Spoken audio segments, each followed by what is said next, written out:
लेकिन वो चीज़ इस बंदे के अंदर नहीं आई थी। वो एक शैतानी ताकत थी, एक औरत थी जो उसको हेल्प आउट कर रही थी। ओके। अस्तगफिरुल्लाह इन्नल्लाह गफूरुर रहीम। ये जो चीज़ होती है ये इनके खाने की चीज़ होती है।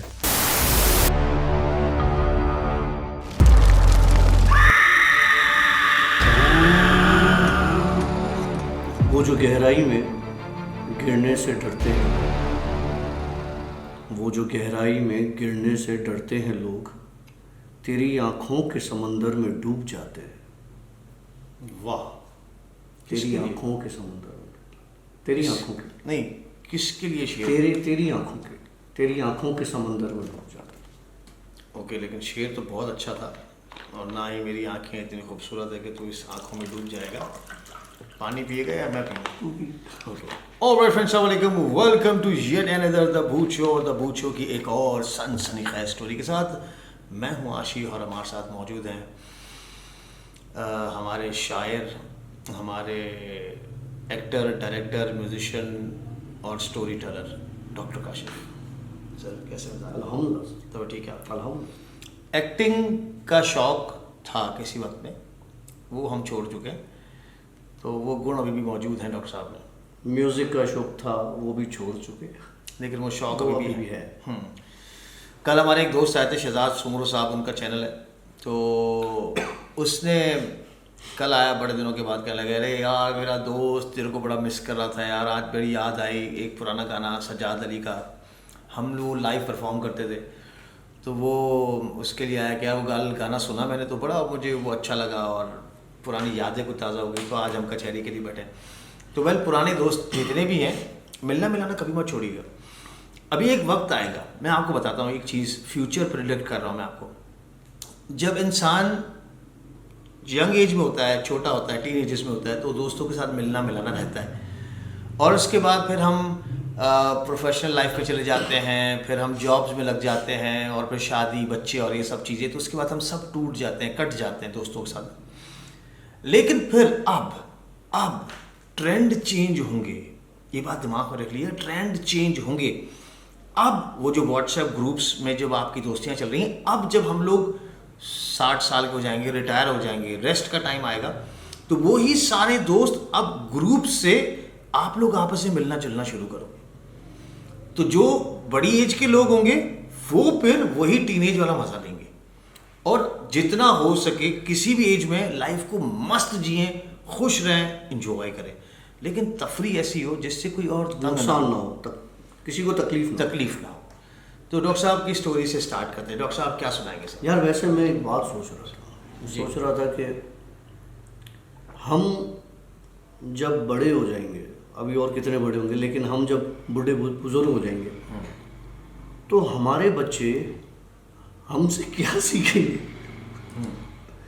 मतलब हमारे जो बड़े हैं उनसे हमने बहुत कुछ सीखा है, तमीज़, तहजीब, इखलाक, कैसे उठना है, कैसे बैठना है। हम ठहरे फंटर, तो हमारे बच्चे हमसे क्या सीखेंगे? देखिए, इस दफ़े ये जो अभी लाइफ चल रही है, इसमें बच्चों ने अपनी ज़िंदगी बना ली है। हम लोगों ने अपनी लाइफ को एंजॉय किया, भागे हैं, दौड़े हैं, खेले हैं, गलियों में भाग दौड़, हर चीज़ हमने। मैं अपनी अगर पर्सनल लाइफ बताऊंगा तो मेरी लाइफ में मैंने बहुत मेहनत की है, अल्हम्दुलिल्लाह। बहुत बिजनेस किए, अल्लाह ने कामयाबियाँ दी, अच्छे दिन देखे, बुरे दिन देखे, सब कुछ हुआ।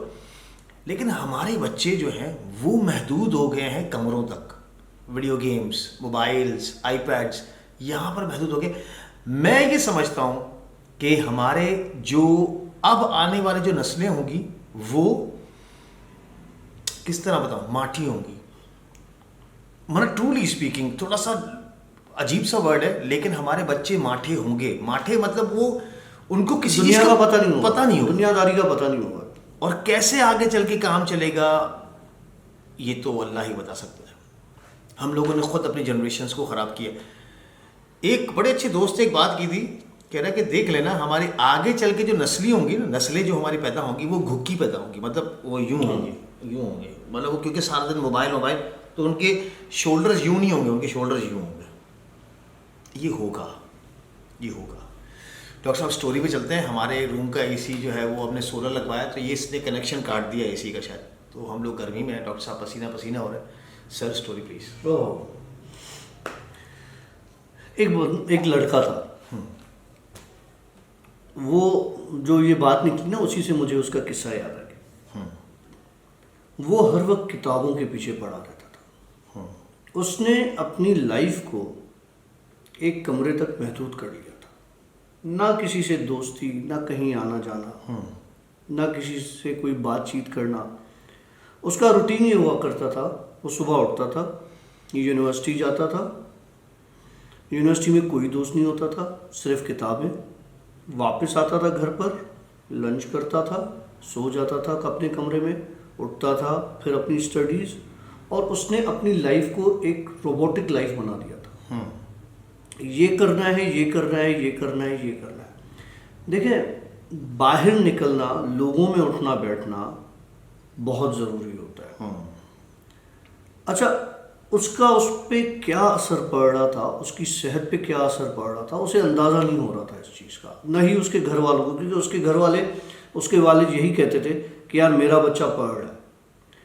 आपका बच्चा पढ़ रहा है, लेकिन उस बच्चे के जो माइंड में और चीज़ें चल रही हैं, जो वो एंजाइटी और जो वो डिप्रेशन और वो जो स्ट्रेस डेवलप हो रहा है उसके अंदर ही अंदर में, उससे वो बंदा खुद भी जो है वो बेखबर था।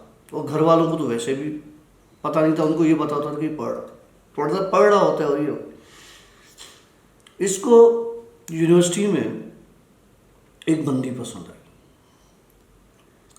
लेकिन अब इसमें वो गट्स नहीं थे कि वो जाके उससे बात करे, क्योंकि कोई दोस्त नहीं था, हमेशा किताबों तक महदूद रहा, घर में बैठा तो भी पढ़ता रहा, घर वालों से भी बात नहीं करता था, बाहर कोई दोस्त भी है सच कोई ख़ास नहीं बनाए हुए थे। तो अब ये अंदर ही अंदर में उस चीज़ को लेके एक एंजाइटी डेवलप हो रही थी उसके अंदर। अब इसने सोचा कि मैं बात तो कर नहीं सकता, तो क्यों ना मैं कोई ऐसा रास्ता इख्तियार करूं कि वो मुझसे बात करे। इसने गूगल से सर्च किया और चीज़ें निकाली कि किसी को अपनी तरफ अट्रैक्ट करना है तो कैसे करना है। कहीं से कोई चीज़ निकाल ली, कहीं से कोई उल्टा सुल्टा इल्म निकाल लिया, इसके हाथ एक इल्म लग गया। वो इसने करना शुरू कर दिया। अपने कमरे में बैठ के एक मोमबत्ती जलाता था, उस मोमबत्ती को कंटिन्यू देखना होता था बगैर पलक झपकाए। और ये मैं बता रहा हूँ, लेकिन प्लीज़ इसको कोई ना करे, ये कीजिएगा नहीं, ये बहुत नुकसानदेह चीज़ है। ओ भाई प्लीज़ नहीं मत कीजिएगा, मत कीजिएगा, जिद पर आकर इस तरह की मत फंसीएगा काम में जी। ये क्योंकि ये चीज़ बहुत गंदी चीज़ है, मैं बता तो रहा हूँ आपको स्टोरी में, लेकिन इसको मेहरबानी करके इसको नहीं कीजिएगा। मोमबत्ती जला के रखता था और उसकी लो को देखता रहता था। पहले दिन 1 मिनट तक देखा, पलक नहीं झपकाई, इस तरह से उसका ड्यूरेशन बढ़ता रहा। एक टाइम आया कि आधा घंटा 1 घंटा उस लो को देखता रहता था और लो को इशारा करता था, वो मोमबत्ती बुझ जाती थी। अब ये कनेक्शन में आ गया था। अब किसी के साथ भी इसको बात करनी होती थी तो ये उसकी आंखों में देखता था या उसका तस्वुर करता था, तो वो बंदा उससे खुद ही आके बात कर लेता था। उसके बैकग्राउंड का इसको पता नहीं था कि उसके साथ उसको कुछ पढ़ना भी होता था। एक दिन यूनिवर्सिटी में इसका दिल किया कि यार ये लड़की है, मुझसे आके बात करे। ये कैंटीन में बैठा था, सामने वो लड़की बैठी थी। ये इसने अपना पूरा जो कहते हैं ना माइंड उस लड़की में लगाया और कुछ पढ़ना शुरू किया। वो लड़की उठ के आई, इसके पास आके बैठी और कहने लगी कि मैं आपको 2-3 दिनों से नोट कर रही हूँ कि आप कुछ मुझसे बात करना चाह रहे हो, मुझे ऐसा फील हो रहा है, तो कोई ऐसी बात है या किसी चीज़ की ज़रूरत है तो आप मुझे बताएं। ये खुश हो गया कि ये खुद चल के आई ना, क्योंकि ये आजमा चुका था इस सारी चीज़ को। वो बंदी बैठ गई इसके पास। इसने कोई बात नहीं की, इसने जर्नली बात की, जी मैं इधर पढ़ इसमें हूँ, इस ईयर में हूँ, आप कहाँ क्या कौन से ईयर में, ये वो इस तरह की जर्नल बातें, आप अच्छी हैं, ये वो जो होती हैं। बहरहाल तो आहिस्ता आहिस्ता इनकी दोस्ती हो गई। बैक स्टेज क्या चल रहा था न इस लड़के को पता था ना उस लड़की को पता था। ओके। ठीक है। ये जो इल्म कर रहा था, मैं वो आपको चीज़ें नहीं बताऊंगा कि जो वो पढ़ रहा था, लेकिन मैं मोमबत्ती वाला मैंने आपको बता दिया, उसके सामने बैठ के ये करता था। उसके पढ़ने से इसके साथ एक शैतानी ताकत जुड़ गई जो इसको हर बुरे काम के लिए उकसाती थी। अब जब इसने देखा ना कि लोग मेरे कंट्रोल में आ जाते हैं, पावर, तो इसने अपने आप को एक बड़ा स्ट्रांग बंदा समझना शुरू कर दिया कि मैं किसी से कोई भी काम करवा सकता हूँ। इसने इन चक्करों में काफ़ी लोगों को मिसयूज़ किया, काफ़ी लड़कियों को मिसयूज़ किया, क्योंकि पहले ये बिल्कुल डम्बू था, लेकिन उसके बाद जब ये खुल के सामने आया, इसके अंदर एक शैतानी पावर आ गई, तो ये अपने आप को बड़ा स्ट्रांग समझने लगा। अब इसका हुआ कि ये उस लड़की के साथ फिजिकल, लड़की जो थी वैसे तो नॉर्मल थी, लेकिन लड़की के साथ एक प्रॉब्लम था। लड़की जिस खानदान से थी वो खानदान बहुत ही कोई इबादत गुजारों का खानदान था। ओके। इसने लड़की को अपने घर इनवाइट किया स्टडी के लिए या किसी भी के लिए, किसी चीज़ के लिए, तो ये लड़की इसके घर पर आ गई, और क्योंकि अच्छी दोस्ती भी हो गई थी, एक अंडरस्टैंडिंग थी, इसने वहाँ पर उस लड़की को काबू करने की कोशिश की अपने माइंड से, लेकिन देखा कि लड़की पे कोई ख़ास उस चीज़ का असर नहीं हो रहा। इसकी फ्रस्ट्रेशन बढ़ी कि यार ये क्या हो रहा है। इसने जब वो चीज़ पढ़ना शुरू की जो ये मोमबत्ती के सामने बैठ के पढ़ता है, अंदर ही अंदर में उस लड़की को चक्कर आया और लड़की बेहोश होके गिर गई। इसने उस चीज़ का फ़ायदा उठाया और जो था वो सारा हो गया। लड़की होश में आई, लड़की काफ़ी रोई धोई ये वो, तो इसने तो बोला भाई तुम्हारी अपनी मर्जी थी, जो भी था ये वो, बहरहाल मैं तुमसे शादी करूँगा, उसने उसको ये बोल दिया। तो लड़की उस चीज़ पे आ गई कि चलो शादी होगी। इसने अपने माँ बाप को बताया कि मैं इस लड़की से शादी कर। अब इसको ये नहीं पता कि ये जो इल्म कर रहा था उस इल्म पर ऐसी कौन सी चीज़ थी जो इसको हेल्प आउट कर रही थी। ये समझ रहा था कि मेरा पावर है, ये मेरे अंदर चीज़ आई है, लेकिन वो चीज़ इस बंदे के अंदर नहीं आई थी। वो एक शैतानी ताकत थी, एक औरत थी जो उसको हेल्प आउट कर रही थी। ओके। अब क्या हुआ, इसने शादी की, बात चली, वो वहाँ पर गए, उन्होंने बोला यार हमारा ख़ानदान ऐसा है वैसा है, आप लोगों का ये है, तो हमारे पास इस तरह से होता नहीं। बहरहाल इनकी आपस में मंगनी हो गई। मंगनी हो गई तो ये बड़ा खुश।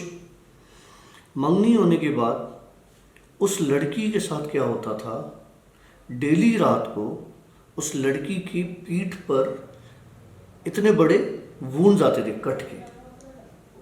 अब जब वो कट आते थे तो बगैर किसी रीज़न के उन्होंने दिखाया डॉक्टर्स को कोई स्किन इन्फेक्शन है कि, उन्होंने बोला कुछ भी नहीं है, सब कुछ सही है, ब्लड टेस्ट हुए, एलर्जी टेस्ट हुए, सब हुआ, सब नॉर्मल है। ये परेशान, अब क्योंकि इबादत गुजार ख़ानदान था, लड़की से गलती हो चुकी थी, तो उसके जो दादा थे उसको कुछ फीलिंग्स होती थी। उसने बोला ये मेडिकल के हवाले से इसके साथ कोई चीज़ नहीं है, ये कुछ और है, मुझे ऐसी फीलिंग है। तो इन्होंने अपने बड़े किसी जो इनके मुर्शिद होते हैं उनसे बात की, उन्होंने बोला आप ले आना। जब वो उसके पास गए तो बोला कि यार इस लड़की के पीछे एक औरत पड़ी है जो उसको मारना चाहती है, और मारना इसलिए चाहती है कि जिससे मंगनी हुई है वो औरत उसके साथ जुड़ी है। ओके।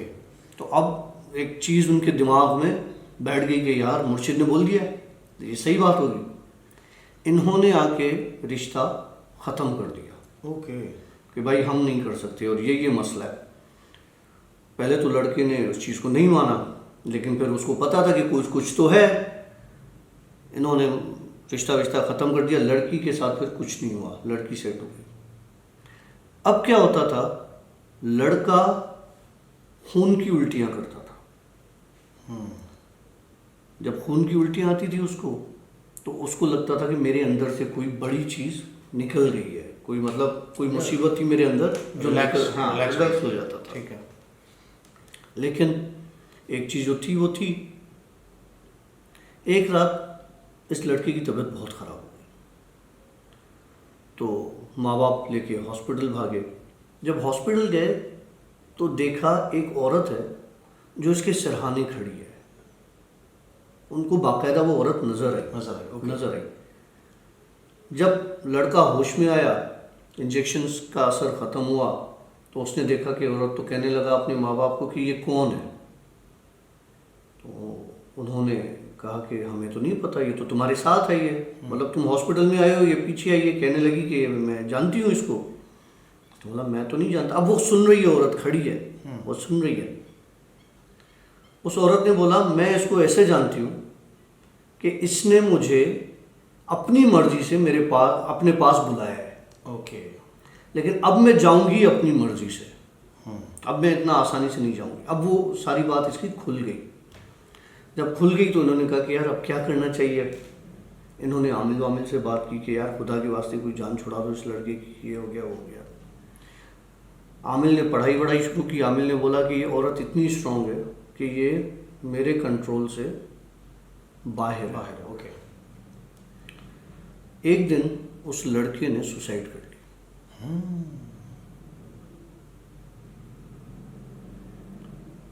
और वो अपना किस्सा तमाम कर दिया। वो भी चला गया, वो औरत भी उसके घर के बाद चली गई। कहने का मकसद ये है कि आपको ज़िंदगी में ज़रूरी नहीं कि कोई चीज़ अच्छी लगे तो उसको ज़बरदस्ती हासिल करो। अल्लाह ने आपके लिए बहुत अच्छी प्लानिंग कर रखी है। बेशक। आपको कोई राइट नहीं पहुंचता कि किसी की लाइफ को आप तबाह करो और कहते हैं मकाफाते अमल, और उसके रिटर्न में आपकी अपनी लाइफ तबाह हो जाए। इस लड़के की लाइफ इसी तरह तबाह हो। और देखे ना, बात कहाँ से स्टार्ट हुई थी? Anxiety, depression. हम लोग घर में अपने बच्चों को मोबाइल दे देते हैं, बात यहाँ से आई थी ना। हमने अपने बच्चों को गैजेट्स दे दिए अलग अलग किस्म के, video games, iPads, iPhones, phones, normally जो भी हैं। अब आप देखें, आपका बच्चा, आप खाली एक नॉर्मल, आप लेट सपोज आप है, आप एक मोबाइल देख रहे हो। ये स्टोरी हमारी तकरीबन 18-19 मिनट की हो चुकी है। 18-19 मिनट के बाद आप कभी कमर को सीधा करते होंगे, कभी कुछ करते होंगे, कभी सीधे बैठते होंगे, कभी उल्टे बैठते होंगे, कुछ भी करते होंगे, लेकिन आप अपनी बॉडी को थोड़ा मूव कर रहे होते हैं। लेकिन जो लोग कंटिन्यूसली देख रहे हैं वो यूज्ड टू हो जाते हैं। मतलब अगर मैं यहाँ पर 2 घंटे से बैठा हूँ, मेरा आदत है, रूटीन है, मैं रोज़ 2 घंटे यहाँ बैठता हूँ, तो मेरा आराम से मेरा एक टेम्पो बढ़ता जाता है। मैं 2 घंटे से 3 घंटे बैठूंगा, 3 से 4 घंटे बैठूंगा। तो जो कंटिन्यूसली इस काम में फंसे हुए होते हैं ना, उनको पता ही चलता कब सुबह से शाम हो गई। और फिर जब आप एक कमरे तक महदूद हो जाते हैं, वीडियो गेम्स देखिए आप, लेट्स सपोज गेम चली, डट गेम चल रही है, लोग भाग रहे हैं, दौड़ रहे हैं, ये कर रहे हैं, वो कर रहे हैं, वो हाइपर गेम्स हैं। आपका बच्चा उससे हाइपर होगा। ऐसी गेम्स जो माइंड गेम्स हैं, वो माइंड गेम बेवकूफ़ नहीं है गेम बनाने वाले, बड़े इंटेलिजेंट है। वो आपके दिमाग से खेलते हैं, वो आपके दिमाग को यूं काबू कर लेते हैं। आप अपने बच्चों को खुद फंसा रहे हैं।